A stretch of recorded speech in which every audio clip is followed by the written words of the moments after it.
Hello, everyone, and welcome to the Hammer Podcast. But before I begin, make sure you hit that subscribe button, like the video, share them with your friends, and please comment. It helps this channel out a great deal. Today is August 3rd, 2020, and we are speaking with LaAmber Miller. LaAmber Miller attended Victory Christian Academy in Jay, Florida in the early 2000s. And just like the Rebekah Home for Girls, this so-called Christian academy followed the teachings of the late Lester Roloff. Let's listen to LaAmber's story. All right. So my parents, I was adopted when I was at age 11. Okay. So I came out of foster care, and my adoptive parents, I just kept running away because I just didn't get along with my adoptive mother because I was 11, and I kept trying to run away to go see my biological parents for some reason. I don't know why, but the last time that I ran away, I was supposed to be at one of my, you remember Barbizon modeling back in the day? Like Barbizon, they had those commercials for modeling. Well, I had gotten accepted, and I was supposed to be at my class. Well, instead of going, I went to the class, but I went out the back door and hitchhiked across town with some Mexicans in a, big semi-truck and went and saw my biological dad. And my dad did the right thing. He called my adoptive parents because he didn't want to get in trouble. Right. And my brother comes, picks me up, and next thing I know, I wasn't told about this school, prior to when my parents were going to send me there. They basically said they go on field trips, they do, outdoor stuff. They told me to look up the website. Basically, that's what my parents, I don't even know who they heard it from. It was one of my mom's older friends. My mom's 70. It's She was born in 1950. It's like her friends are, older. It's like it was a summer camp, basically. You know? Yeah, they said that, it's like a, she didn't really know how long it was going to be, but, it could take up to a year or whatever. And I was like, oh, okay, At that time, I had already shaved my head because I was 13. I was 13. So, almost 14. And so what had happened was she's like, oh, we'll drive you out there because we went through Texas to see my mom's mom, and that was the leeway. Oh, I'll come with you. I want to see grandma. Right. Blah, blah, blah. And we get through there. We get to the school or whatever, and it was not what I thought. They didn't have nobody come kidnap me, but I've heard stories of that.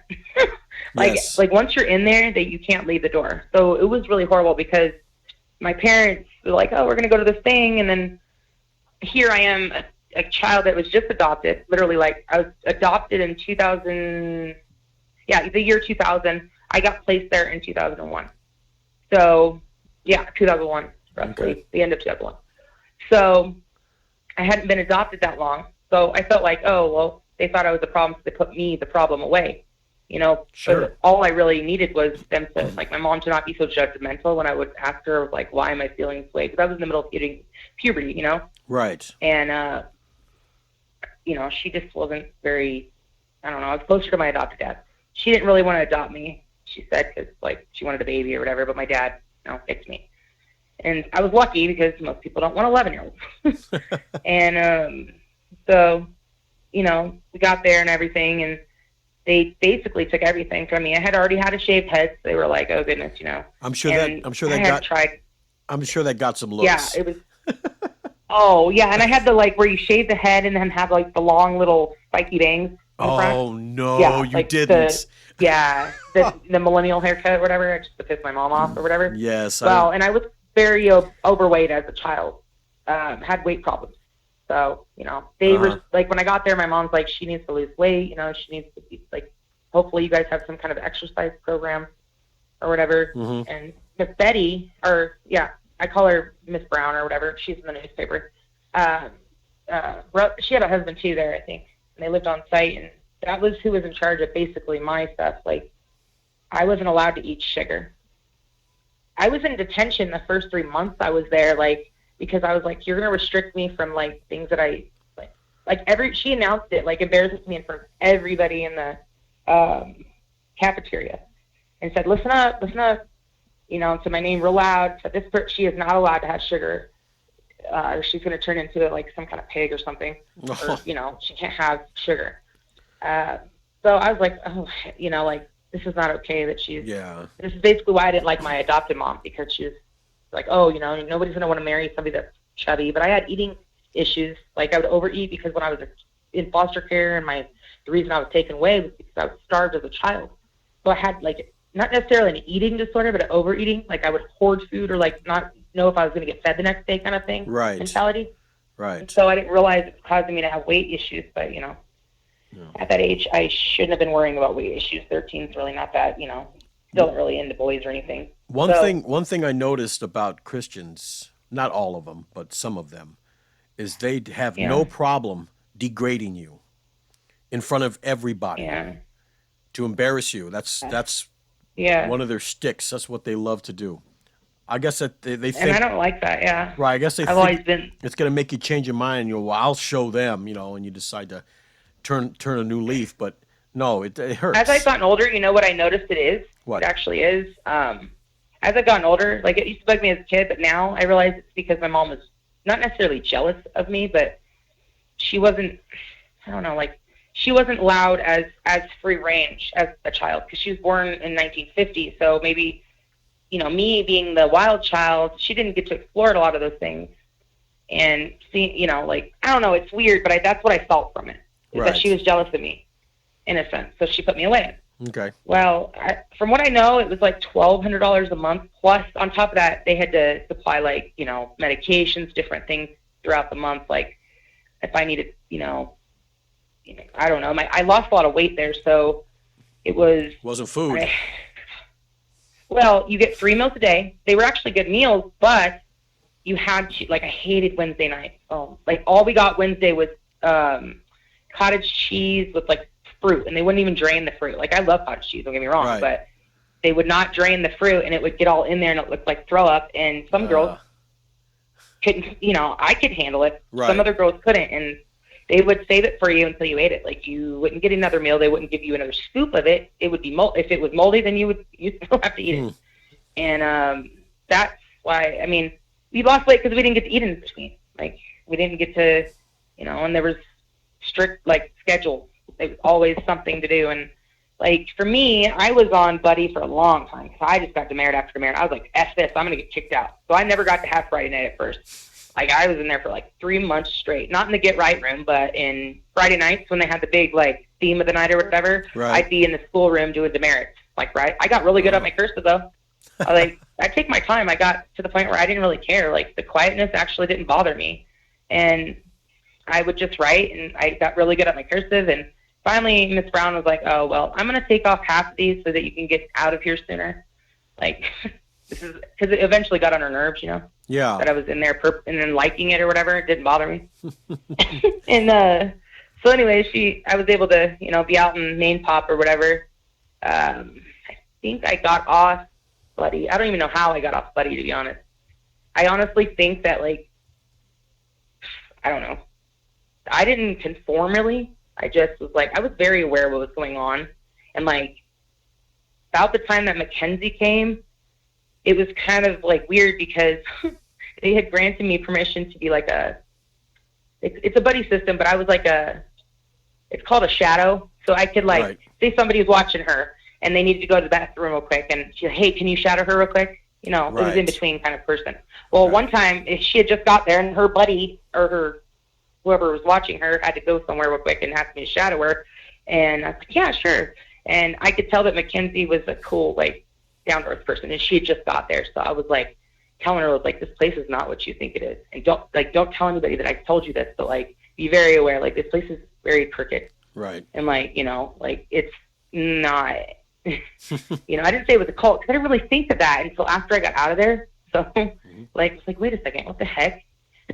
It is. So I must have I was like, whoa, I'm going to let you ask some questions because I keep jumping around, but there's a lot more information in there. Well, it is a cult. It is a cult, And I didn't realize that, yeah.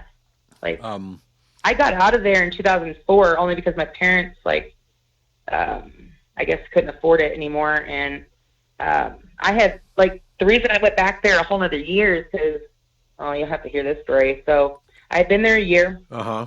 I was doing good or whatever.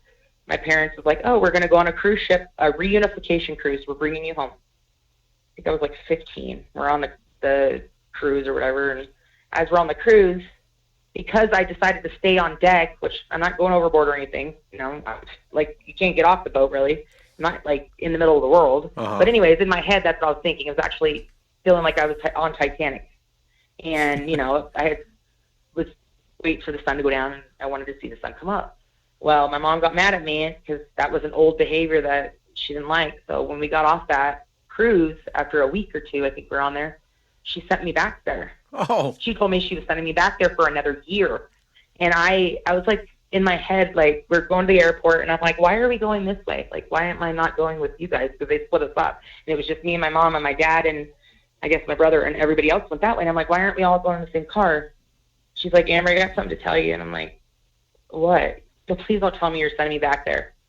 And she's like, no, I am sending you back there. And I said, please don't. Like, like, this is not okay. Like, and I cried and I cried and I cried, and she just wouldn't budge. So, but the thing she didn't do was send me on the plane with like a chauffeur or anything. She just dropped me off at the gate and then went. Well, I waited till she left. And this is in Houston Airport, by the way, because we were out of Galveston with the cruise port, but we went to Houston for the airport. And I waited till she left. And I was born in Houston, not raised there, so I don't know anybody there, but I waited till she left, and I made a beeline to the door. I went down to the public bus, got on there, and mind you, I'm 15, virgin. I don't know nobody, you know, I don't know drugs really or anything like that, but I know how to survive because I've been in foster care, so I mean, I'm pretty resourceful. Well, I didn't even know the area code there, so I'm like trying to call people. I don't even know like how to, you know, I don't have a phone, nothing like that, no food. Well, I ended up meeting some people, and I was gone for like a week.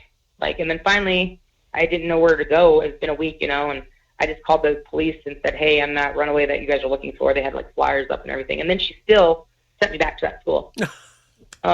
Yeah. And that time, though, I was escorted. So from the airport, I was at Houston Airport is where Nikki, I don't know if they were I can't say their last name. I have to say their last name, but Palmer's daughter, Nikki, and Palmer's daughter's husband, I think his name's Guy, took me from the airport and made sure I got into the vehicle and back to the school. And they started my year over. Okay. And I was on like, I think it was a pink shirt, because if you're a B-back, and it was bad. Like, you were trouble. I was in so much trouble. Pink shirt. Well, I didn't want to go back there. Like, well, who wouldn't? They were robbing me of my, like, I was in a lot of sugar. I was basically like criticized for things, you know. I had started my puberty there, and I didn't know what that was. My parents never told me what it was. So like Miss Brown noticed that I had been on my period for like 3 months straight, and I had kept going down to the laundry room where one of the girls that I actually am still friends with the laundry roommate person. I had to wash my underwear down there, and she's like, is something wrong? I was like, well, I think I might need to go like get on birth control or something to, because I guess I needed to cycle my periods or something. I don't know. Right. She took me to the doctor and got me on something that made it stop. And then she was like treating me different after that. Miss Brown did. I don't know what it was, but she was always like really harsh on me. Like trying to find ways to like, you know, what are you doing? Or like, why aren't you doing that? You know, I'm like, well, I'm, you know. I mean, not only did they back here, yeah, you know, like, right. I mean, not only did they rob you of your childhood, so to speak, they robbed your parents financially. Oh yeah, my parents could have sued the shit out of them, but no. I mean, I couldn't tell them on my phone calls. My mom, like, I wouldn't get phone calls sometimes, and then like, when I would get them, they would be on there. My parents didn't know, so like, it's really sad. Yeah. I felt like trapped, you know. And if I said anything, I would get in trouble. I mean, it was just. Do you know how many? Do you know how many girls were there at the time you were there? Well, there was faith, love, peace, joy, mercy, and so there was at least up to 50 girls. Okay, so you think 50 times 1,200? You know, they had a lot of money coming in. That's a lot of money, and that's just not just, you know, like that's just the baseline. That's what it costs a month. But on top of that, there's like, you know, little expenditures that they get sent. I don't know what they said to my parents when I wasn't.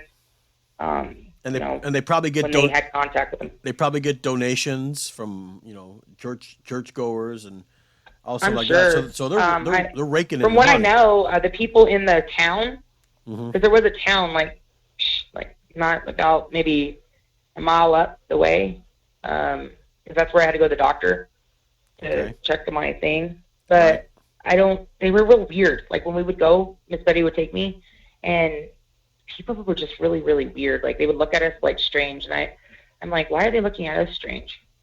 You know, like I know we're not from here, but I don't know. Like there was a couple times like there was one night I didn't want to take a shower. I just didn't. I didn't feel good. My stomach was cramping, and I just didn't want to take a shower. I felt like I didn't have enough time to get in the shower and then get down to get dressed and then get down to chapel. I just, you know, why can't I do it when I get back up here? Well, since I was on buddy, my lady that watched me or was my buddy, her name was Amy, and I just was like, I don't want to take a shower. She's like, well, you're going to have to. And then she got the dorm helper and was like, you know, she doesn't want to take a shower. Well, she has to take a shower. And I'm like, well, I'm not taking a shower. Like, you can't make me take a shower. Like, I just don't feel good right now.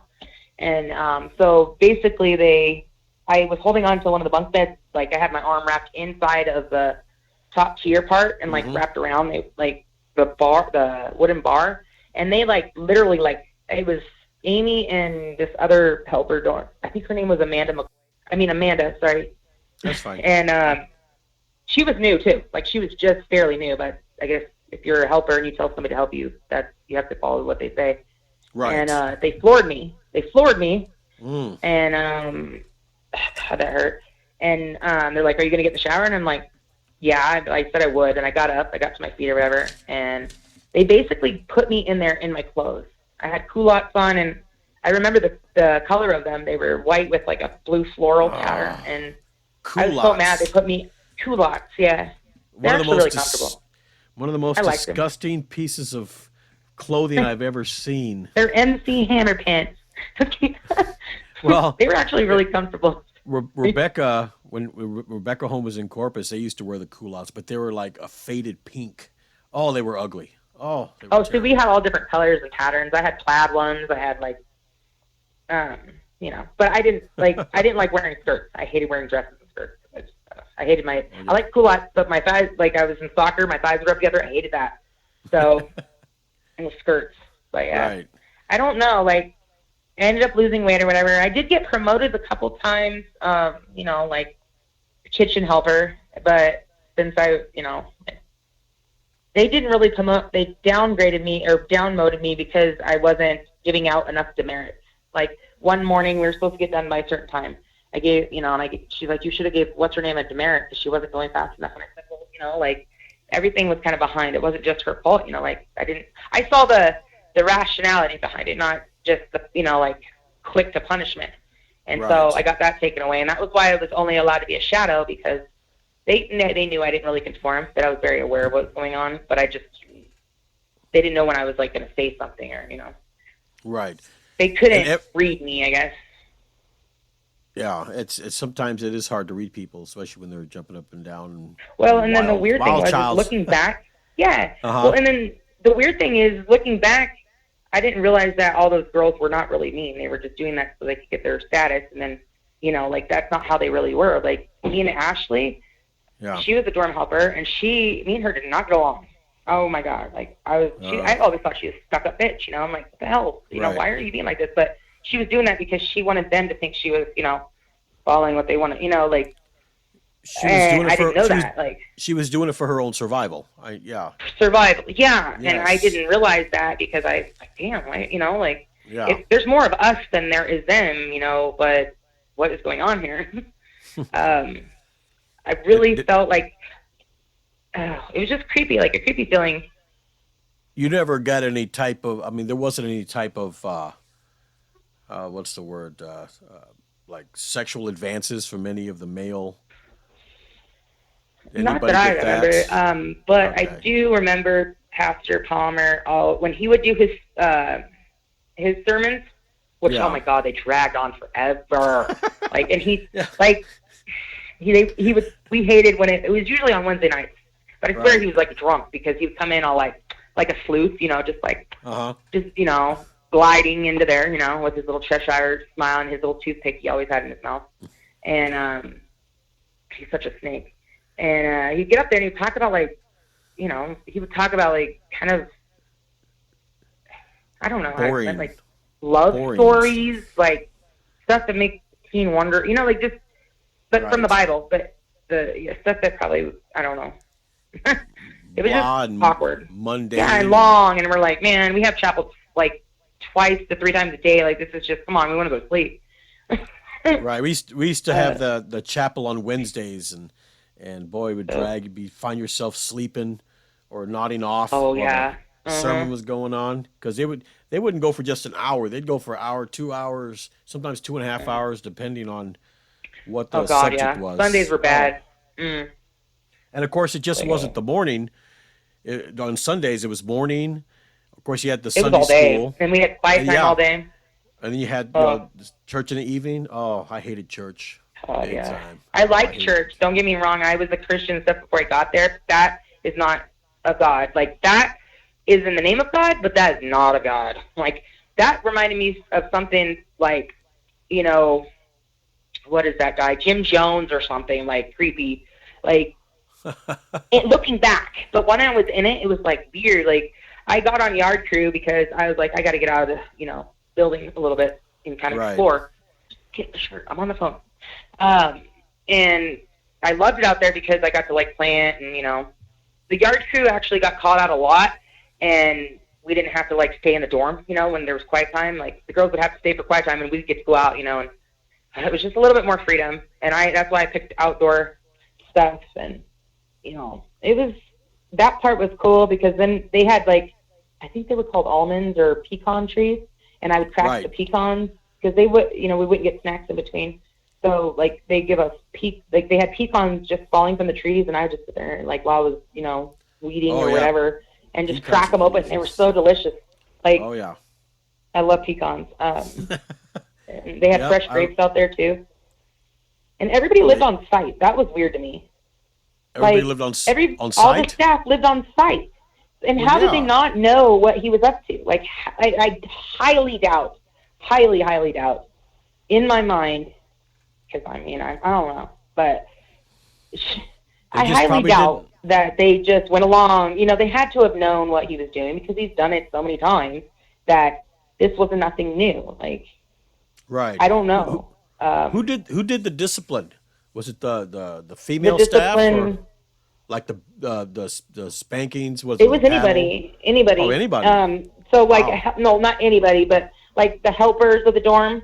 There was always 2. So I was in Love Dorm. I was on the top, and Love Dorm had 2. So we had Catherine and we had Nicole Limus, I think, or Nicole and Ashley. It rotated between 3, and it was the biggest dorm.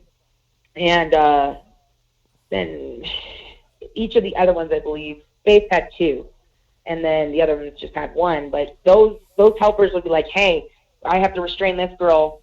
Can you help me?" You know what I mean? They had authority to do that.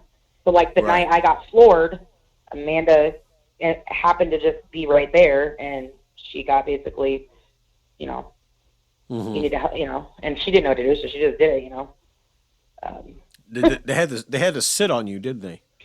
Yeah, they put me thumb down. Like, kind of how they did to Cornelius, that guy, basically, same thing. Face down, though. I never got to go to the GR. It always said GR above it, but it's called the Get Right Room as far as I know. But there's always somebody in there. Yeah. The Get Right Room, You're lucky you didn't go there. You probably would have. I never thought about, like, there was always somebody in there, so I probably couldn't have ever got in there anyway. There was always somebody in there, huh? Well, yeah. I mean, but since you enjoyed the peace and quiet, you probably would have enjoyed it in there. Yeah, I always thought about running away, but then I thought, like, there was this one time this girl, we were all, like, doing a Christmas music, like, I think it was like Christmas Eve or something, maybe. We were all out in the cafeteria in our pajamas, and they had moved all the tables. We were watching movies, and I guess most of us had passed out. Well, whoever was watching the door, one of the girls that was in my dorm, ended up, I guess, seeing whoever the code was. Somebody went in, one of the staff went in an hour or whatever, and got out and like ran away, supposedly or whatever, because we all got woken up and was like, up, go to your dorms. It's a code red or whatever code, and we got a runner. I'm like, and they didn't even know how long she had been gone because they didn't hear the door. It doesn't buzz. You put the code in, it doesn't make noise.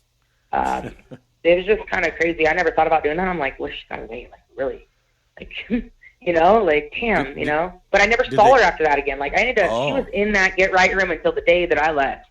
So I know her name. Her name's Bridget, but I never saw her to the day I left. She's probably they caught her and put her in that room, and I never saw her for another year or whatever.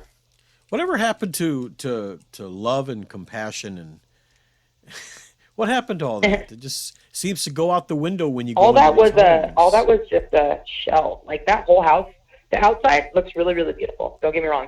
The grounds and everything were beautiful, but the inside of that place was pure, like, I don't know, like control.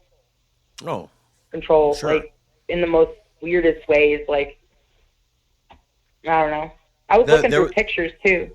Of stuff. Like I would talk to Grams. Grams was her name was I think Ruth, but she was like cook or whatever. She's an old lady, but she like I would go hang out with her because she would tell us, hey, these people aren't, she couldn't really walk or anything, so she was about on her deathbed, but she was really actually cared about us girls, and she told us like, hey, these people aren't in their right mind, but just steer clear, do what you got to do, don't cause a ruckus, basically do what you got to do to get where you need to go. Right. So that's kind of what I did. Like I kind of stopped fighting because I realized I wasn't going to get kicked out, and I just got more and more privileges lost for me. And I knew eventually my parents would run out of money. Eventually, because they're not like right. I mean, they were well off, but, And then when my parents, when I came home, of course I'm 16, and of course that's a whole other story. I got home and I'm like, oh heck no, you're never sending me away again. So I got on probation. I just wanted to get on probation, just so they wouldn't let me, or I wasn't able to leave the state. So and I told my mom and after I got out of there in 2004, like 2 months after that, they got raided by the state of Florida. Like literally like a month or two after. And I told my mom about it, and I showed her the article, I showed her videos, all this stuff, and I was telling her I was in a cult. Like, you don't realize. She's like, well, that place didn't help you anyways. And I'm like, well, thanks, Mom. Like, that's not what I wanted to hear. Like, I legitimately still, to this day, 16 and a half years later, and I'm in my 30s, mid-30s, have night terrors and nightmares that I'm in that building trying to tell Brother Kissel in the schoolroom that I have my GED, I don't need to be doing these dang paces, that, I just need to get on the internet so I can show you I have my GED, I don't need to do schoolwork, like, I'm way old enough, and you know what I mean, like, right. And I, just, like, really weird, like, and I just can't believe that they haven't caught him, like, as far as I know, he's still alive. His estranged, she says she's estranged, but if she knows this much about him, I'm sure she sees him. She told Mackenzie that her name's Elena. Mm-hmm. She was like 12 when I was there, and she's Nikki's daughter. But she was all like really cool with us. And she told, I guess, Mackenzie, so this is third, I don't know exactly, but this is how I've heard it, is that he's still alive. He got a couple DUIs, and he's a big drunk. So he's still alive. I thought he was old back then. He had to have been in his 60s, but I guess not. His wife passed away, Patty. I think he controlled her, too, because she wasn't like him. I don't know how to explain it, but when I was with her alone, she'd always, like, give me a little, Werther's Original caramel. Like, she'd sneak it to me. Oh, yeah. So I wasn't able to have candy. Everybody else was allowed to. I wasn't. And Miss Brown made me eat a whole bunch of sugar-free candy one night, and I didn't know it was going to cause me to have diarrhea. And she's like, oh, here, have this candy, and, like, made fun of me after I was in the bathroom forever because I didn't know it was a natural diuretic, She just did it because she was being evil. You sure it wasn't a sugar-free? Because I know that sugar-free candy. It was the sugar-free. It was sugar-free. Yes. And that stuff, if you eat a whole bunch of it, thinking it's real, like normal candy, it'll cause you to have diarrhea because it's got that aspartame. I didn't know that. I was tore up really bad. Yeah, and they did that to me on purpose. It was horrible. Yeah. Well, that's kind of like. I'm not saying that was good times, but I mean it was moments that you can remember that you can look back on and I guess laugh. I guess because I don't know what the hell my parents were thinking. Like, they said that, I really didn't understand. Like, I said, Mom, like, and I think to this day, like, she really feels bad about it. That's why she kind of disregards it, because I'm closer to my mom now than I was when I was younger. I don't know why, to be honest, but I tell her some things, and I'm like, Mom, like, I know you're not accustomed. She was raised in the 50s, so way different, like, totally different era. Right. And how we approach things now. And so she basically, like, I don't know, she's 70 now, and I told her some things, like, after I've had kids and stuff, and I said, Mom, I didn't really realize, like, what I was doing. I just felt like you guys didn't want me, but I was permanently adopted, and I was stuck with you, and, a lot of the time, it wasn't me, I would get blamed for stuff, but it was easier to blame me, and you guys would just believe them and me not fight it, because I was like, whatever, Some of the white sheep aren't as white as they appear. I wasn't the one that would go and tell on my brother all the time. I would just take the blame because I just didn't want to hear it. They were going to blame me anyway. Right. So, like a couple of years after I got out of VCA, my mom like called me, and I had already had my first daughter, had my own car.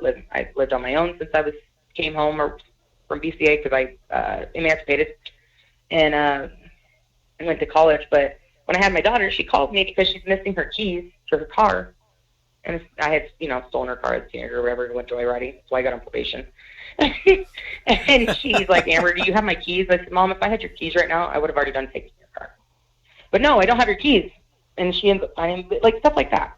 Like, I'm in my 30s, and she's like, Amber, now don't go using my card for anything. I said, Mom, I don't do that no more. Like, I had to tell her that yesterday. I don't do that no more. Like, I have my own bank card. I'm just, because I sell Mary Kay, and I'm like, I've already sent you your shipment, like, don't worry.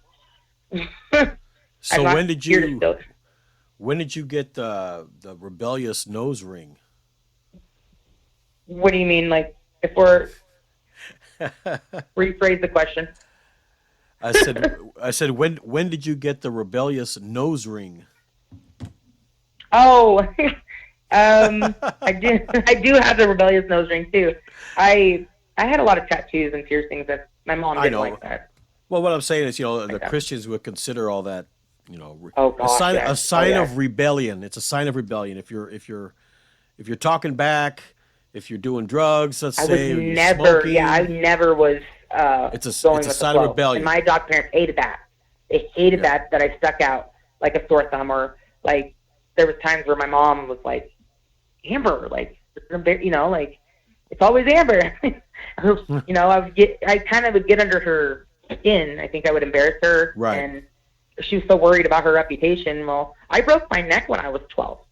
Oh. I had broke my neck in the beginning of 2001 in a swimming pool accident because my brother got pissed off at me, and we were at a swimming pool, just got out for summer. This is before I went to VCA, by the way. He had pushed me off the slide, and I had fell into the water and cracked my neck. I don't remember really anything in between there. I guess I got to the hospital in a helicopter, but I didn't even remember it. And I broke my neck at C5. I was quadriplegic from the neck down. So I was paralyzed, and they went in and did like it was at C5 that I broke it. So they put in like a false column. And I was only supposed to get either my arms or my legs back, but they didn't know if I was going to even make it through the surgery. So they took my parents into the get right room. Or not the get right room, but, the good news room or the bad news room. Right. And I made it through. I actually ended up getting all my feeling back. So I believed in God, like I know that I was here for a reason. So like I had a near-death experience before that, and then they sent me away because I ran away because I felt like I just broke my neck, damn near got killed by my brother. And the same night that I'm in the hospital, my oldest brother is the girl that actually pushed me off the slide with him.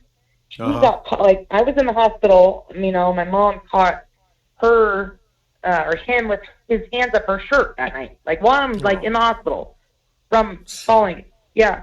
So it was like really. And I told my mom about that later. That really bugged me because like those are the people that pushed me off, right, the slide. I almost died. And then, like I told her about it, like at her age now, and she doesn't remember. She's like, oh, I don't remember that. I'm like, how convenient. Because you don't remember doesn't mean it didn't happen. That's true. It's part of the reason my brother doesn't talk to me nowadays, because like we used to be really close, but he knows that there's some things that he's done and that I'm not guilty, and he probably feels bad. He probably feels guilty and doesn't know how to. Well, that's all the more reason. And I'm not the one. I'm the one that will say it, you know. Like, and he'd be like, "Oh, yeah." That's why he doesn't want me around, because I would tell him, like, if my mom asks me, I'm gonna tell her the truth. You know, it's I have nothing to hide, so it's like.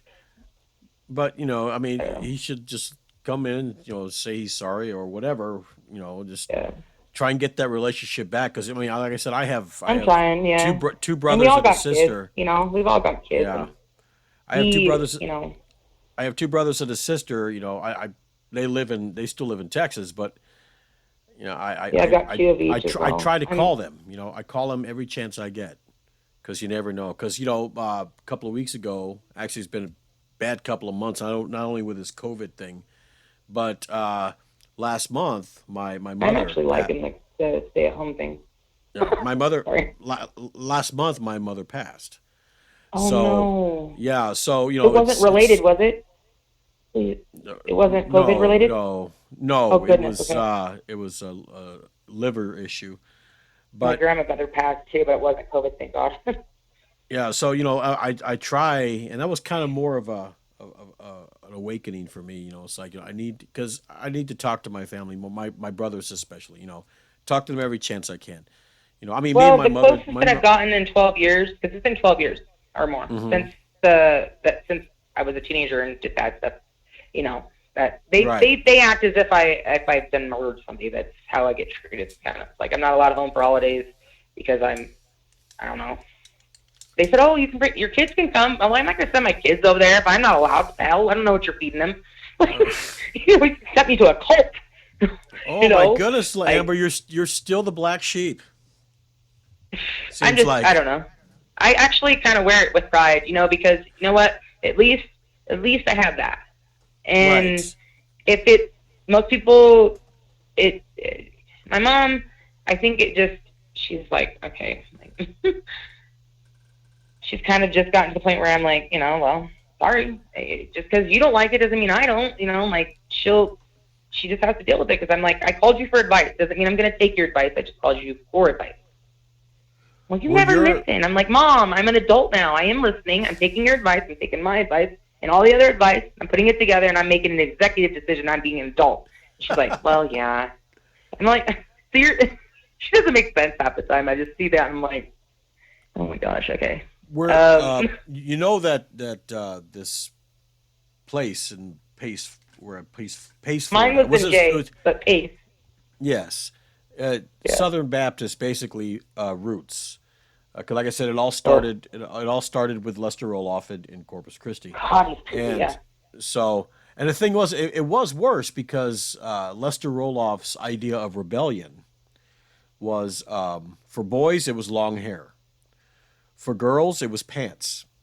So the girls could not. Okay. That was Lester Roloff's sign of rebellion in the kids. Yeah. So. But yeah, it does have its Southern roots, and the Southern Baptists. I don't know if you're familiar with Southern Baptists. Well, after that experience, I don't know if Southern Baptists or if is there a difference between fundamental Southern Baptists and regular Southern Baptists. Oh, I've seen there is a big difference because in Texas, Southern Baptists, where my grandma's from, is a small town called Palestine, and those people are awesome. Yep. Like they believe in they're real woo, like up in the front of the church, like those black churches you see, Right. Like that's what I think of Southern Baptist. Now the one I was in, that was like a fundamental, like that was its own thing. Like it was it wasn't a. If you want to know what's wrong with the First Baptist Church, all you have to do is just go to the Second Baptist Church, and they will tell you exactly what's wrong. They don't get along. No matter they believe this almost the same thing. But they just don't get along. Well, if you think about it, I always thought, okay, God didn't have a church. He didn't have a building he was in all day. His church was with him. His church was him. His church was his people around him walking around. That was his church. The church doesn't need to be defined by a building. And to be honest, you shouldn't have to prove good works to get into heaven, because then that would be fake. You'd be doing it just to get in, like, that's why there is part of, like, for me, I'm more spiritual. Religion is man-made to control, and spirituality is your own relationship with the Lord, or whoever you choose to deem your God. Right. For me, it's Jesus Christ, and I accepted him as my Lord and Savior after I broke my neck, because I know he's real. I had a near-death experience, and I was outside of my body, and I know that it's not just, I call God an it, because he's in everything. He's like, it's, I don't know why they say God, whoever made that name, but I really like, he's more like just a presence. Like, when I was outside, like when I broke my neck and I felt like that, like hovering above my body, kind of weird. I was like, what the heck? I felt light. Like, our bodies, our flesh and stuff, that's like, our spirits are in there. So I remember going back in my body and being like, it felt like I was being sucked back in, like, and then it was really heavy. Like, but when I was outside of my body, I felt like I felt this way before. Like, I was a part of, like, I don't know, like, this is my normal form. And that's with anything. Like, I felt like when I was there at the Victory, I was very close to God about certain things. Like, I don't know, I knew he would protect me, because this place was not of God. And yeah. That's what I hear a lot. He would not have done that. Yeah, there's no way. Yeah, I just I can't. There's a lot of girls that I've interviewed. Well, not a lot of them, but some that say that not just with the Victory or Rebekah, with other homes that are also affiliated with this guy. Well, White House came into there right after. Right. When the Lighthouse, there was the Rebekah home, the Lighthouse, and the Anchor. They were all. Well, then after BCA closed in Jay, Florida, the one that I was in, right after I got out of there, it became Lighthouse Christian Academy, and it was run by Russell Cookston, and he's part of that too. He knows Palmer and all of them. Like, they're all like somehow like in this weird, like, either they're related by blood, family wise, or they're like sticks and thieves. Like, you know what I mean? Like, it was just like another setup, because I don't know. I mean, he was making a lot of money, so. See, Lester Roloff had a goal, okay? And if, like I say, he died in 1980, ironically in a plane crash. I could get into that, but I'll save it for later. God struck him down, probably. Well, no, it was he. Well, I'll go ahead and tell you. He said that he before he gets into his plane, he had several planes. He had, I think, 2 or 3 planes, of course, given by donations and people like that. Mm-hmm. And he said that every time that he got in the plane, he would pray to God to keep him safe. Well, I guess God wasn't listening that day, because it wasn't just him that died. It was, I think, 5 girls that were with him that were in the choir that died also. I was in the choir as well at Victory. Yeah. So, it's but he had I think he had a certain vision for these homes. And after he died, because, I mean, what was it? What gratification do you think he got out of that? I don't get it. Like, he wanted to help. He wanted to help boys and girls in trouble. That was his vision. And when I was, that's not helping them. Like, that's like he. I know. Like, helping them get hurt is what it was. Like, what I'm saying is he had a vision, and like I said, I was there at the school. I wasn't at the home, but we never saw anything. There was, when we took the bus to and from school, and some of the girls that were in the Rebekah home or the Rebekah school also lived in Corpus. They didn't stay at the home, right? So, and we never heard anything bad about it. But it was after Roloff died, when Wiley Cameron took over. That's when it really started to get bad. That's when you started getting people complaining about the torture and the whippings and all this other stuff. That's when it got bad. So I think maybe, like I said, they took it different. Yeah. Right. They took it into a different direction, and it. Well, and in a sense, when I listened to his doc, because we would have to listen to him every Sunday, I didn't realize that was Lester Roloff. Okay, like looking back, I didn't know that's what was on those dang tapes. Like, we had to listen to sermons, what I called it, and I didn't know who it was. I mean, they were kind of interesting. They sounded like old folkish, like voodoo. You hear like some kind of voodoo in like Louisiana, like on a tape, or like some conjuring or something. That's what it sounded like. But Right. And he was real, like, kind of upbeat with his voice, so it kind of kept you, you know, like, okay, I'm going to listen to this, you know. Yep. But I didn't know that was Lester Roloff. I didn't hear about Lester Roloff until I started looking up why it got shut down. And because I found the group on Facebook, and they told us not to talk to any of the girls when we left, but I found this group that said Survivors of Victory Christian Academy. So I was like, I cannot be the only one that's having nightmares and, like, terror of, like, this place. And I'm like, I'm not, what am I fearing? Like, up till, like, 4 days ago, I still had one, you know, not all the time, but every time I have, it's the same dream, too. Same, like, scenario, and I'm trying to get out of that damn house. Like, I want to go down there and actually see the house. I don't want to throw nothing at it. I don't want to, like, damage it or anything, because it's actually we kept it pretty outside. I was in the art group, so I took, you know, like, that was our pride. But the thing is, like, I need to be able to go there to be able to, like, just be like, okay, it's done.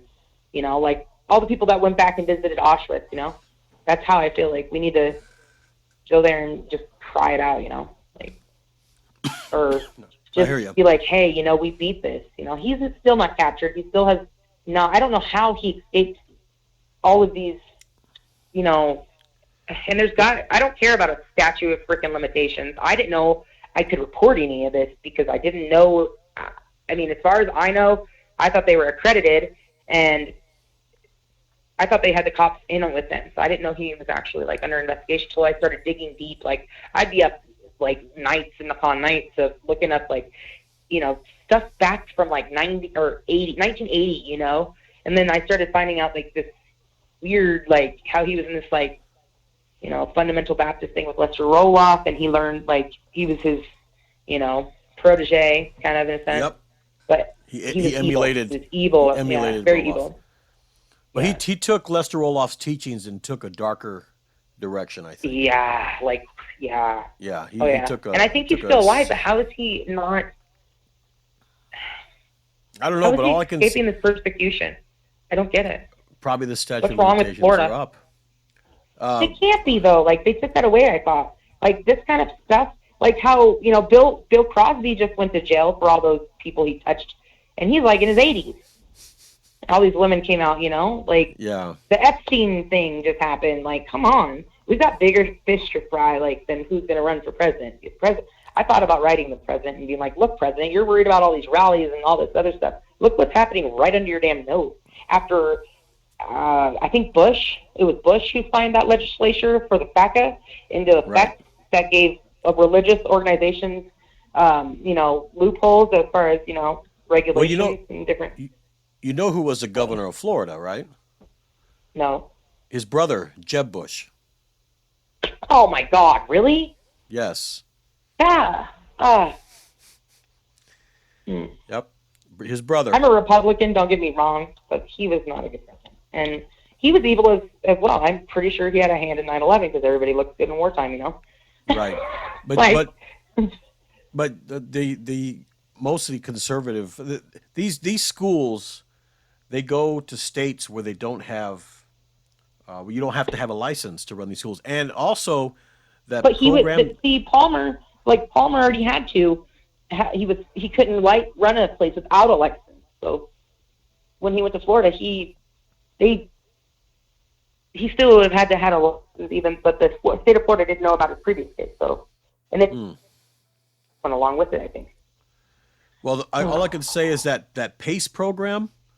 There's only one word to describe that program. It's garbage. Because because I didn't get no credit for nothing. Right. If you go to a public school, after you've taken the paper, it doesn't transfer. It's garbage. Mm-hmm. So, and the thing is, a lot of Christians today that homeschool their kids, they use the PACE program. Oh, goodness, no. Yeah, it's garbage. But it is, yep. Oh, well, what can you do? I guess you just got to let them learn the hard way, I guess. Mm-hmm. It's sad. Really sad. Yeah, it is. Yeah, and I tried, I had a couple of run-ins with some people on Facebook about the Rebekah home as well. Can I try to get some girls to come in and do some interviews and just kind of talk about it. Sometimes it's better to talk about it, get it off your chest. You know what I mean? Well, I had to go through therapy. I went through EMDR therapy, and I did my timeline, and I worked on that part of like what at school and how it affected me, because my parents didn't care, so like I had to work on it in therapy, because when I told my therapist about it, I was telling him my story like how I'm telling you, and as I'm telling him, he's looking up online, like trying to see if there's any other like correlation or other girls that are and he said, you know what, I read while you're sitting here telling me your story, I've read 3 other girls separate, like one was in Escondido and one was in, they were all in different homes, and we all had similar stories, like very similar, and there's no way, because we don't know each other. So he knows that, he's like, did you ever report it? I was like, no, I didn't, because I was scared. I don't know. Like, I've reported stuff before, and it backfired on me, and even though I wasn't in the wrong, Right. Just like there's crooked people, there's crooked cops too, not all of them, but a lot of girls had that problem. They were either in therapy or they were just having nightmares. So, I can't imagine how bad it must have been, but I know from what girls have said about it, and they have no reason to lie. I mean, we couldn't tell you why we were there, but it was just right. And sometimes what do you do with that, sometimes they have missing pieces of their memory. Some stuff stuff they can remember. Mackenzie was like, I thought it was 2004. I'm like, no, I left in 2004. It got shut down in 2004. The J Florida got shut down. I want to say I got out in March. Like by July, it was raided and shut down. I don't know if they were like, the place is still there and it looks nice. So I don't know if they were like evicted or how. Or I thought he owned the land, so I don't know. I have no clue. Well, sooner or later he'll get what he deserves, I'm sure. He's gonna die eventually. Eventually, you can't escape death. And no, usually it's said that 10 out of 10. I forgive him just to let myself free, because you know what, I'm not gonna harbor that. That's too big for me to harbor. Well, that's okay, I guess. I mean, if it were me, I forgive him. I don't forget it, because it made me a lot more aware of how people really can be. There are wolves in sheep's clothing. And of course, has it helped you, let's say, with your children, as far as disciplining them and raising them? Because recently my husband, my current husband, was like, I thought boys don't listen. I'm going to send them to a boot camp. And I'm thinking, like, I just saw the documentary about James Swift and what he went through at one of those homes. And I'm like, oh, hell no. I watched that Haunted thing. And I'm like, oh, hell no. Like, oh, hell no. Because I have one son that is kind of like, he's boisterous and, he's 8 though. And I play around with him, like, I don't really feed into it that much, but, everybody's like, he's gay. I'm like, no, he's 8. Plus he was raised by me for a couple of years. He didn't have a dad because his dad was abusive. So, he's and kids a will mama's be kids. boy, Yeah, let him be. Let him explore. It gives him character. Right. But I'm hoping he does grow out of it, because I don't want him to get made fun of. I don't care if he is or not. I will support him, but he was talking about sending him to a boot camp, straighten him up, and I'm like, nope. No, don't start that. Don't start that cycle. No, hell no. I don't even. And I don't have that kind of money either. But. Right. Yeah, it does get expensive. So, but I know.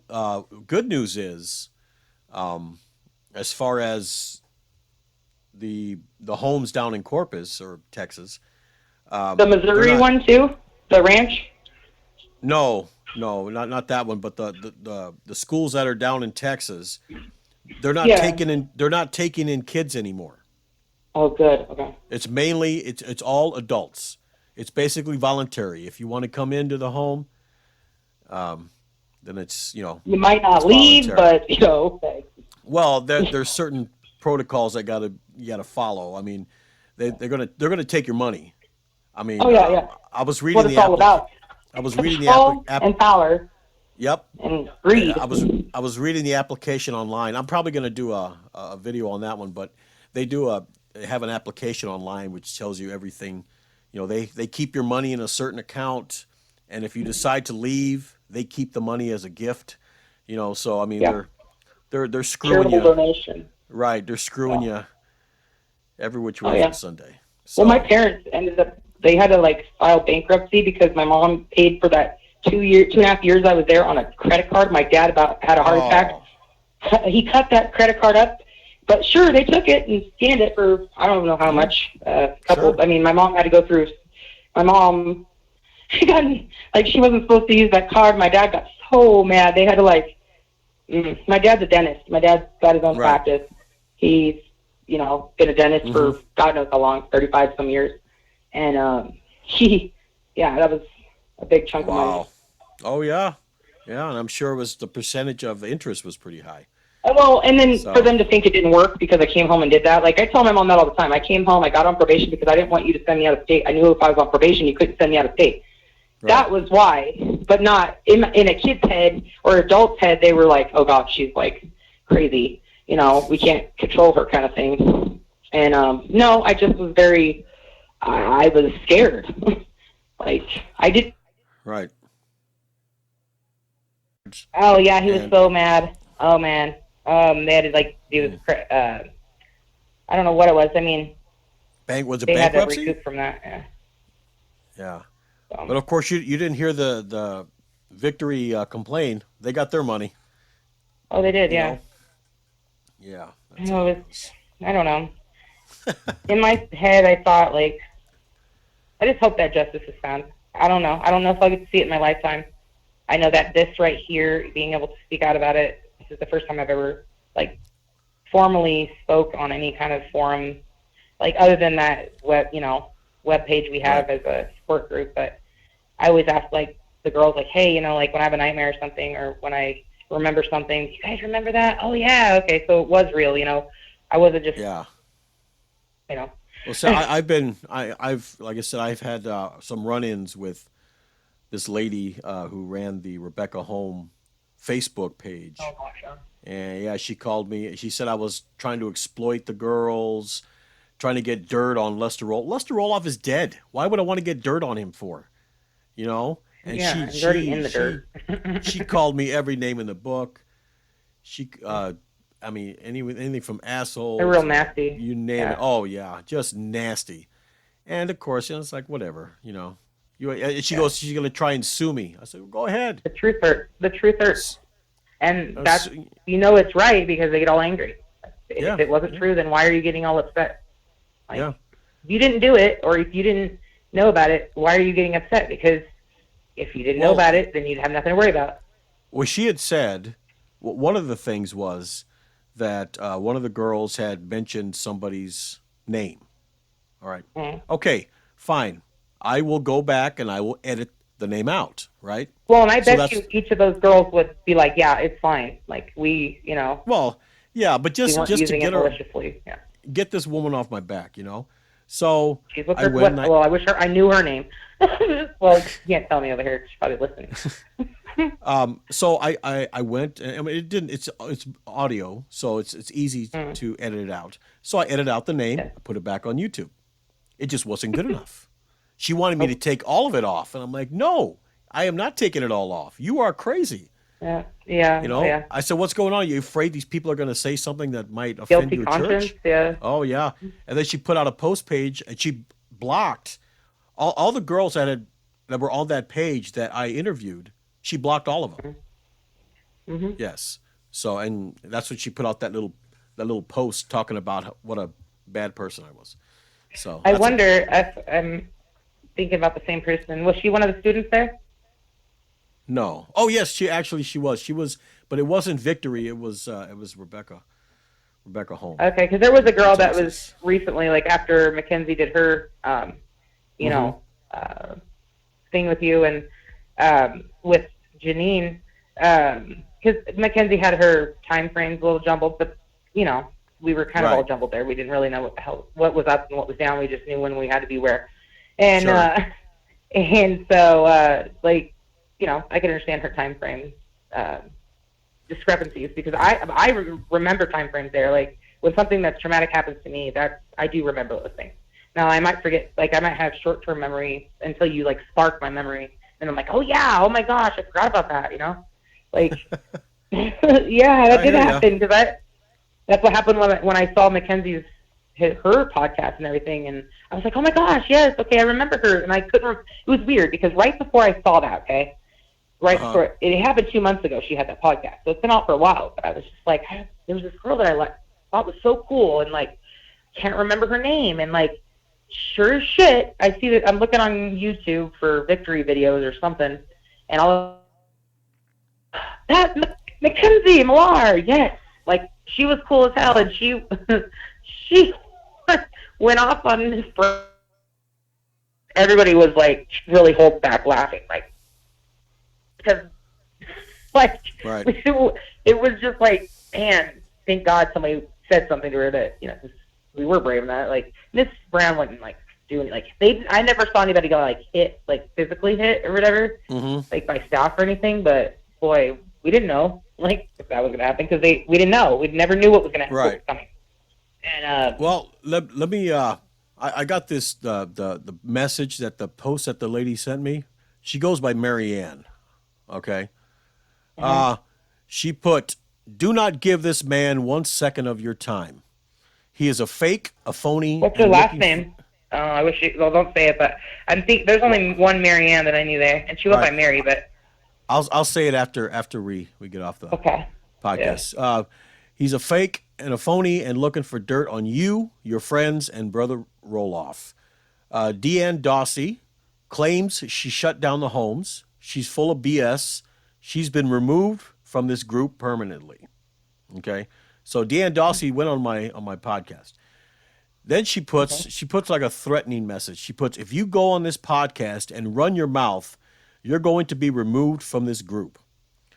I know a few people have already gone on here, but if you do, that's certainly your prerogative, but I'm not risking the sanctity of our group."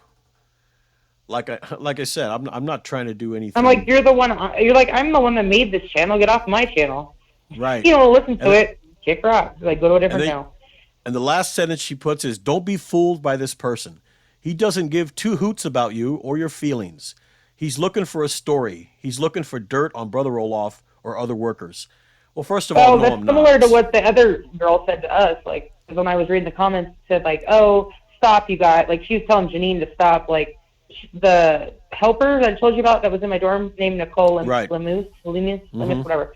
Anyways, me and her never got along. Sorry if I said your name. I'm not trying to cause any issues for you, but like, I really honestly thought like, she was like, "Oh, you guys are just doing this and making up stuff and blah, blah, blah, blah, just to make money in a book and blah, blah, blah." Like, this is, it sounded just like what that lady said to you. Like, because those words, haven't you realized in all of the teachings of like Lester Roloff and like Victory and Rebekah, they would always say like, "Oh, you're faking it. You're phony, you know, like you're lying." Like, that was their go-to line. Okay. And so when you read that to me, I'm like, she's probably a fundamental Baptist. Like, she's probably part of that. Well, the thing is, when I started this podcast, I didn't go out looking for the girls. Okay? No, they probably came to you. They called me. I had put up a message board like that's where I saw you. 2.5 years ago, and nobody answered answered I believe it was Deanne that first answered it, and she goes, "Are you still wanting to interview girls from the?" What was her name? Deanne. Deanne Dawsey. Okay, and I she said, sounds familiar. And I said, "Yes," but I put that post up 2.5 years ago. So basically, I set up this podcast here to do the interviews. So they called me, and then after Marianne puts that post on there, she texts me and puts, "This is what I think of your bullshit podcast." Okay, you know, I don't care. I don't care. You say what you want about me. You know, I'm not here to exploit the girls. Truth hurts, and like I said, and I tell the girls, I wasn't there at the Rebekah home. I was there at the school. So I didn't see anything. That's why I let the girls say it in their own words. I don't manipulate them. I don't tell them what to say. You know, they talk about their experience. And every girl's experience is different, you know? Yeah. And sometimes I'm not going to say it's been fudged a little, but I'm saying there might be some gaps in there. Well, you know what I mean? To a child, when trauma happens, think about that. It's to a child. children usually don't have impulse control. They act on their emotions. Like, as adults, we think before we act, or we try to, we have a little bit more impulse control. Well, when I was that age, of course, when that happened, it felt like even when I was telling you just now, I'm like, yeah, like, wow, it seemed like, like really intense, but when it was happening, maybe to other girls it wasn't. I don't know. Like, that was not my normal. Like, I came from, my mom got on my nerves, but this place was just creepy weird. Like, so, some girls got it worse than others, like you said, that get right room. Some girls spent a lot of time in that room. Some girls didn't. Yeah, well, there was somebody always in there because I never got to get in there. I probably would have been in there a couple times, but. Right. So, and like I said, I mean, sometimes trauma you can kind of garbles things up a little bit, but I believe them. Yeah. I mean, why would they come on here and lie about somebody? Yeah. They're talking about their experience, and I'm sure that a lot of the counselors would tell you, it's good to talk about it, get it out there. Yeah, you feel better, So it still feels unreal. Yeah. Yeah. Well, like I said, this Marianne girl, she can kiss my ass. I don't care. Yeah. You're going to ruffle feathers in this industry. Oh, yeah. To be honest. Oh, yeah. You're probably not new to that, and I'm definitely not new to that. So, I mean, if it ruffles their feathers, so be it. Obviously, something's working. Right. Like I said, she could threaten with the lawsuits, but go hide. Be like, okay, Karen, Marianne. Oh gosh. Yeah, she was. She tried to be nice at first, but when I asked her what the hell she wanted, she just went off on me, and that's fine. I don't care. I knew going into this that it was gonna, like you said, ruffle some feathers. There's probably some people that are still like permanently brainwashed, I guess. Oh, I wasn't sure. brainwashed because I purposely made the choice to conform or blend in like a wallflower, so that I wouldn't. See, sometimes so that I wouldn't block it. So that I wouldn't, they would think I was, like that. Right. I wasn't. But I know what you're talking about. You went with the program. You were a great. I figured out how things worked, and I worked it. Exactly. I worked it, and I paid attention, and I just got my shot. It was just, I don't know how I did it but it was like I felt like I was. With myself for sure. And the thing is, some of the girls that went in there, and I'm talking about every one of those schools, probably their only problem was they just were rebellious or had run away or stuff that was too dangerous. But the problem is, some of them came out worse than they went in. I got into drugs as a teenager. Right. Because some will get into drugs, oh God, alcohol, and some will get out of it. Alcohol, but drugs for sure. I didn't want to. Yeah. I wanted to try and escape it. Some get out of it, like some finally just stop the drugs or whatever, but then some don't. They did, yeah. Some of them didn't died. Like there was a couple of overdoses. Sure. Like that girl that wrote that book and then ended up, I think she overdosed right after she wrote her last book. So it just made it worse. Made it worse. Yeah. So I started remembering more names of girls last night. Like I was like, I was trying to look them up. Like Sarah Polvanelli, she was one of my cool friends. Like me and her were the chubby girls, and they would always make fun of us, but whatever. Like you didn't have, they didn't have yearbooks, did they? No yearbooks, no. No yearbooks. So that's sad. I swear I was in a lot of pictures, but I didn't keep any of my own. Like I was in other people's pictures, but I've only found one. I'll send it to you when I get off here. Like you could, but I have one of at least just me with them. Like, finally, I found a picture of me in it. But yeah, I know there was a lady that I guess that she expressed, willingness to come on, and she sent me a picture of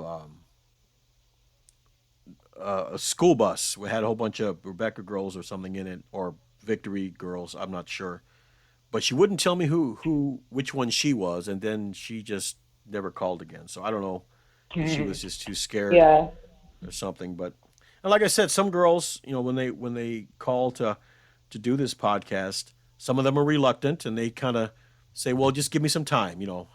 I know I called you, but I'm not so sure right now.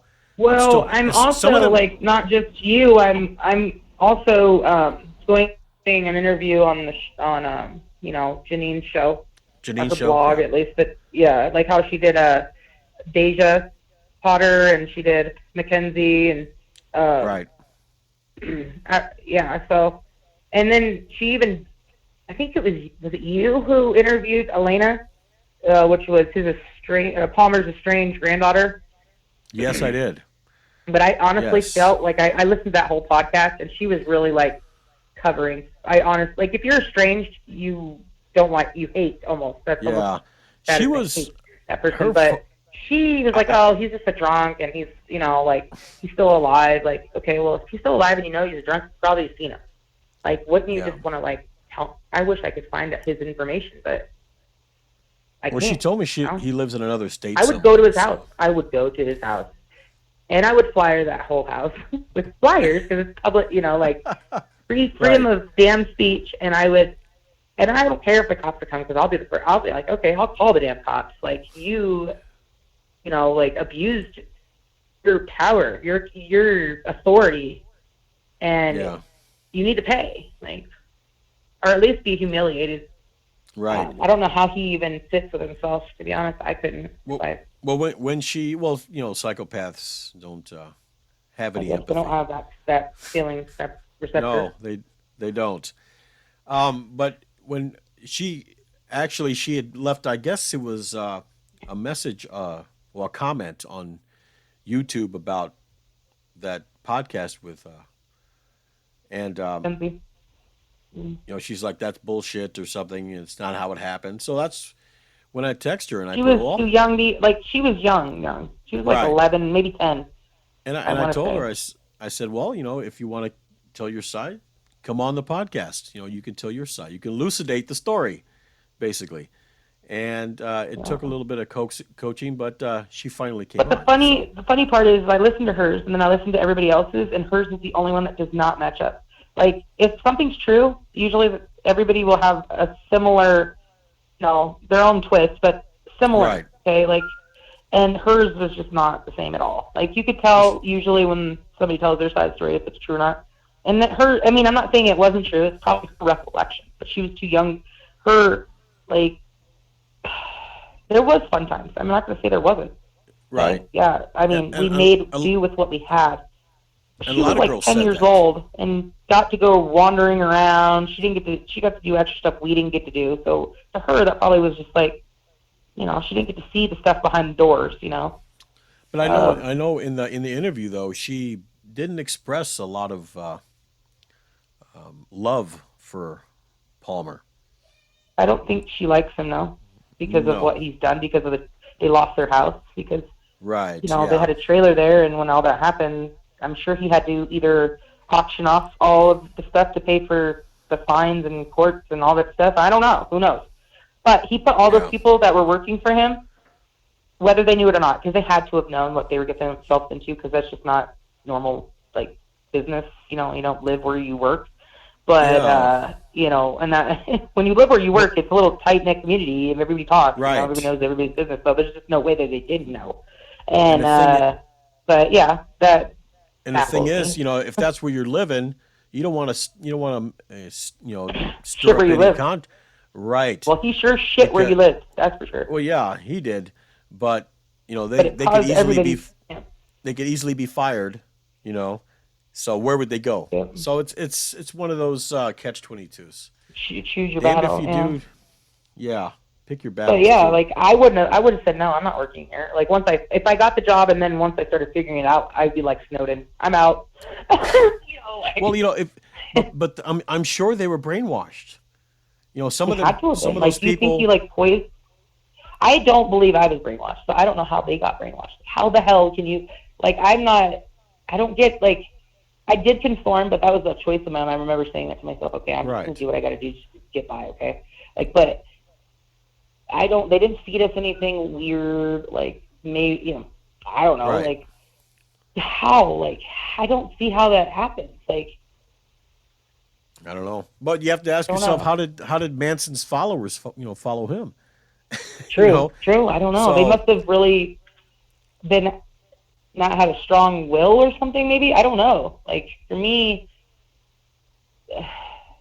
Well, from what I've read, it was pretty graphic. Really sad. They had to have been brainwashed, yeah. But then to on top of that, be like, oh gosh, what happened with them? Like, why didn't they? Now that they're away from that, what makes them not think? Like, why can't they? They're probably not around the brainwashing. So, no, unbrainwashed. Well, maybe not just brainwashing. Realize, oh shit, what did I do? And then be embarrassed and hide, or yeah, that could be that too. I mean, the right thing to do would be coming. Hey, I'm sorry.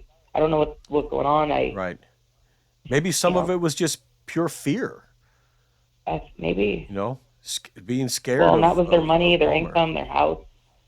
Their livelihood. I've never been one to put my, like, I've been to the bottom, I've been to the top, I've been in the middle, I've built my way back up when I've lost my own house. I've always lived on my own, but I've also been down homeless, you know what I mean? Sleeping at church at night and, like, built my way back up. So I know I could understand that, but, like, I don't know. I guess other people don't have that in a sense. I guess that defense mechanism that I had distilled in me since a kid because I was, in survival mode and had to grow up kind of young. But I don't know. I'm just kind of grateful because this is something that I've been wanting to get off my chest for 16 and a half years. I didn't know really where to start. I do want to write a book, but I have a hard time sitting down and just putting it all on paper. Like, I tend to write like I talk. Uh-huh. I would literally have to write it all out the way it's going to be and then go back, read, and like, okay, this is going to have to go in this chapter. I don't know how she sat down there and actually wrote all that. Like, that it's like 400 and some pages. So I want to. I bet you would be a bestseller too. All of our books would be. Did you listen to Lita Rush's interview? Oh yeah, that was intense. That was intense. Yes. Mm. Yes, her and what was the other girl? She was talking about the Rebekah home, how they would make them hold their fingers up so they could smell them to see if they were playing with themselves or something. Yeah, they did. They did something with us too. Like, we weren't allowed. We were all in the same cycle, which was weird.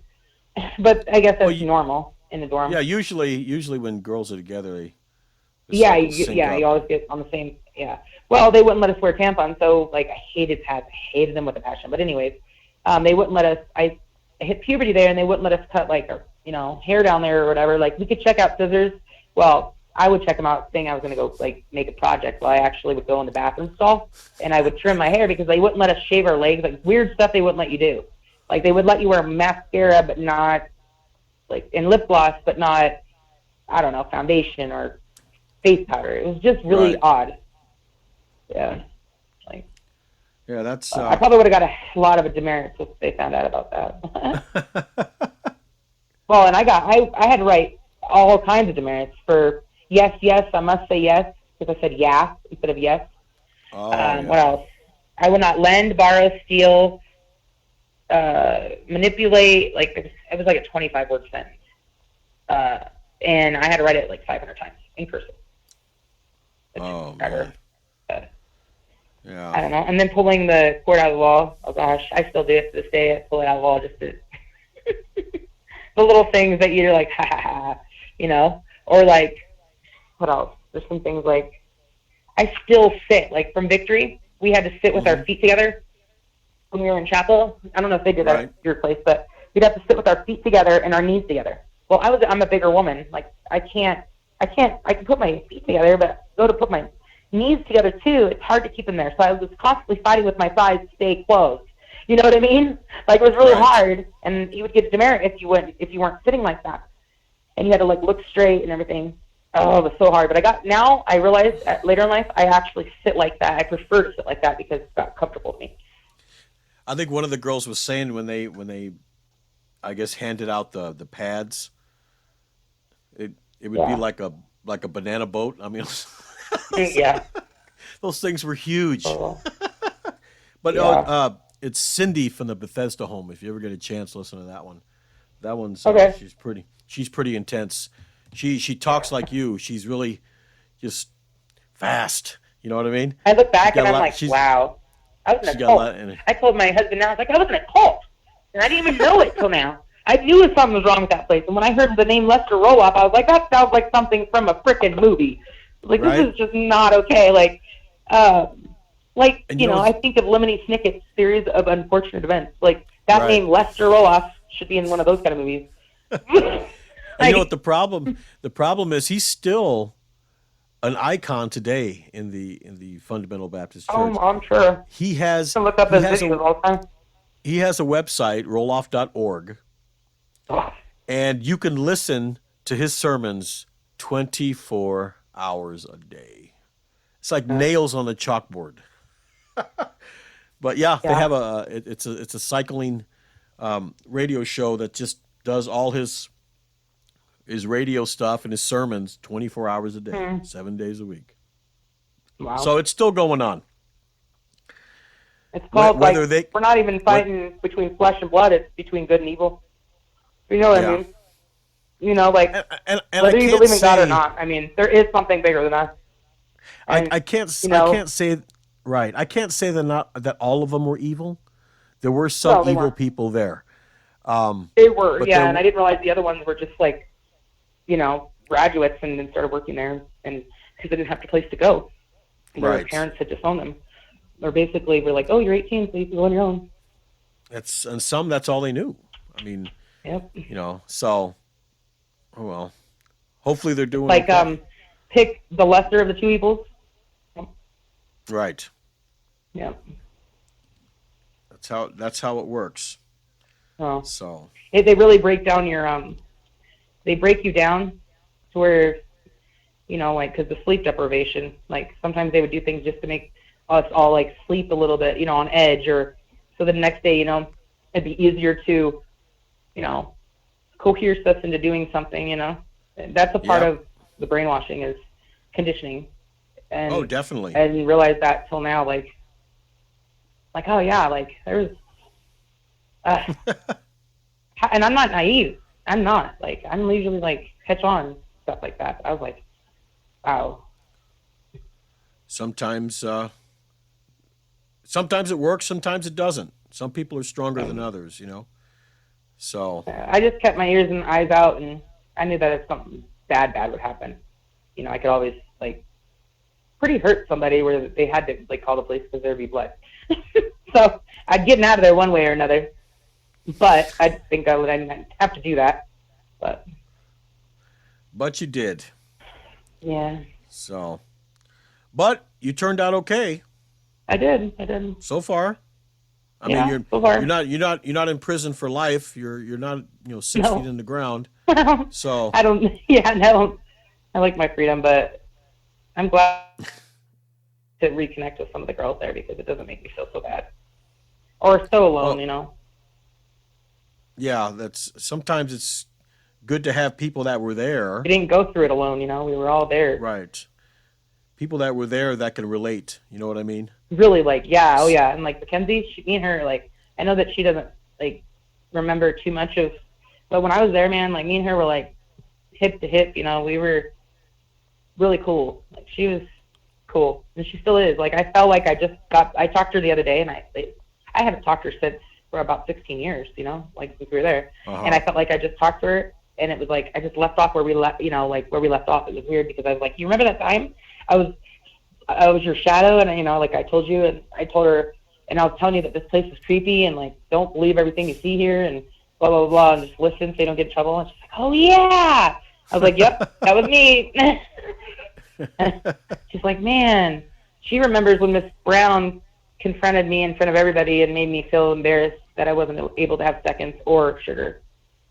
Yeah, she thought I think that's the way Mackenzie was too. Because she said she was a heavy They did that to her too, yeah. Her, me, Sarah, and this other girl, I can't remember her name either, but we all had some, weight issues or whatever. And, right. I mean, yeah, I didn't realize that was them calling her that was,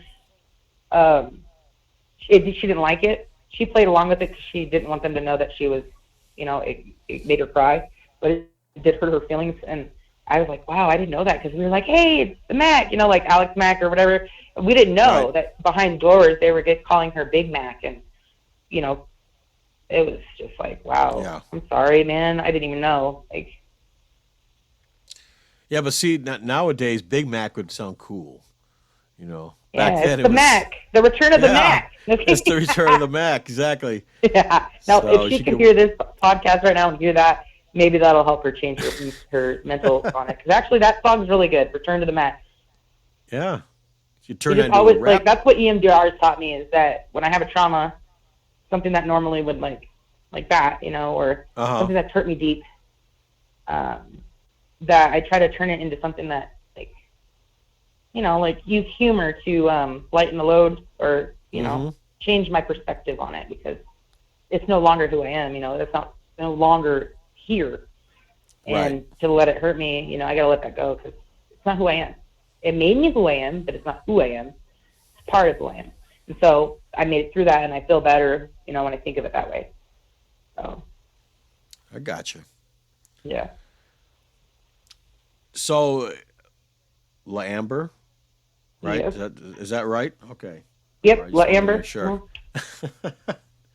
Was that you French? actually got it right. But sounds French. No, my No.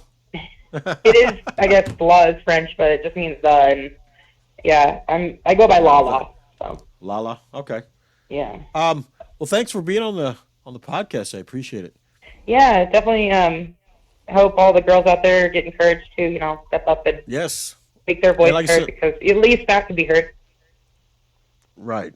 And like I said, I encourage the girls, any girls who's been in any home, whether it's a roll-off home or any other type of home, that they've been either a good experience. I mean, I don't just want the bad experience. This is what I tell them. I don't want just the bad experience. Give me the good experience too, you know, because some people think, well, you're just out just to get, like I said, get dirt on them, you know. I'm not. And there are some girls that say it was, yes, there were some bad parts, but also there were some good times too. I really liked they did Halloween. Like, to be honest, to wrap this up, they used to do this really cool Halloween, like, setup. They would decorate and everything, and all the Christmas decorations. That's what I loved there. They really went all out with that. But other than that, like, the routines were just so. Right. So did you dress up in costumes? Did you dress up in costumes on Halloween? You can, yeah. You get to decorate your own.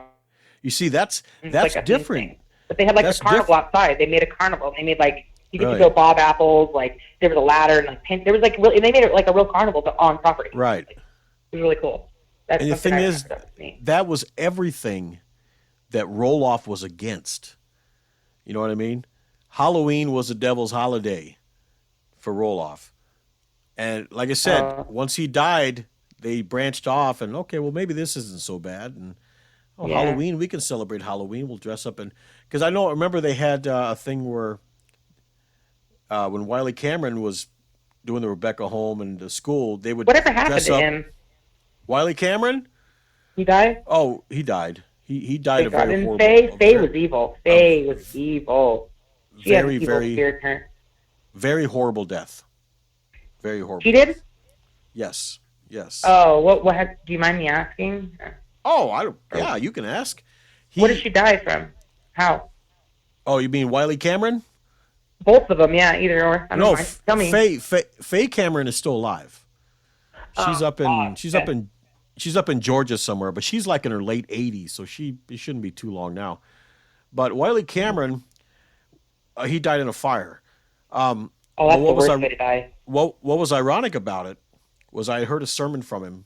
It was called "A Man on Fire," and that was the name of the sermon. And he was talking about the rich man and Lazarus. You remember that story in the Bible? Yeah. Mm-hmm. He rose Lazarus from the dead.